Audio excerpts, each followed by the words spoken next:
رفتیم روسیه کار کردیم، خیلی سترویکا کار کردیم، جوش اومد هر چی کار کردیم ده دیپورت شدیم، اومدیم اینجا مسافرت مزهش نشید، از دنیا گذشت.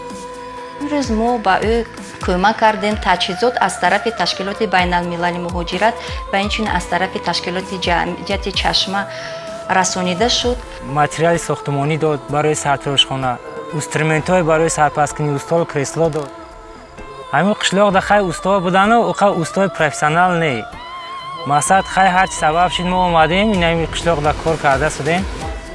آدما اومده شدن رحمان میگن جای آباد جای نغز ساز پس میکنی همه بگن که کلین بسیار میبیه. سحری همین خانه میرم علاقه یک از دو کس اشتاگی های پیش سرتراشخانه ده سلام علیکم اکا موی سرگیری اومدین وقت داره مرحمت میگم گذارین سرشون پس میکنم.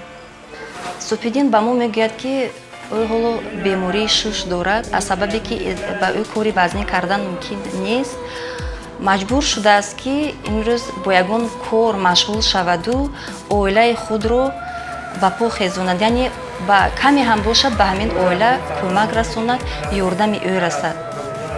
روزش 10 سومون 20 سومون روزش کار نمیکردم، هیچ که نمیدونی سقدر میرفتم خیلی درم میکشودم تازگی میکردم در مردم میگفتم من اینجا کار کرده شدم اینجا من سرتراشخانه شدگیم و استا بگن که روزش 50 سومون شد با ماهای دیگریش قریب 60 سومون شد. عید یگان جشن مراسم شوه با آدم زیادتر میشه، ممکنه که تو یک روز 150 سومون 100 سومون یا ممکن 200 سومون شکر نغز است.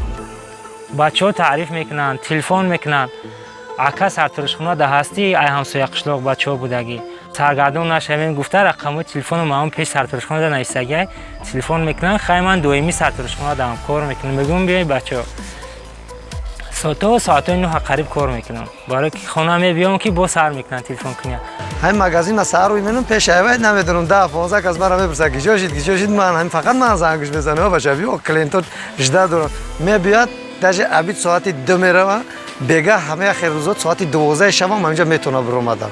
من گارانتی اینجا 100% دارم که اینجا ساعت 12 شب برم. من بگم کسبم روزیم شکر 4 فرزند دارم 3 تا پسرچه دارم 1 تا دختر دارم.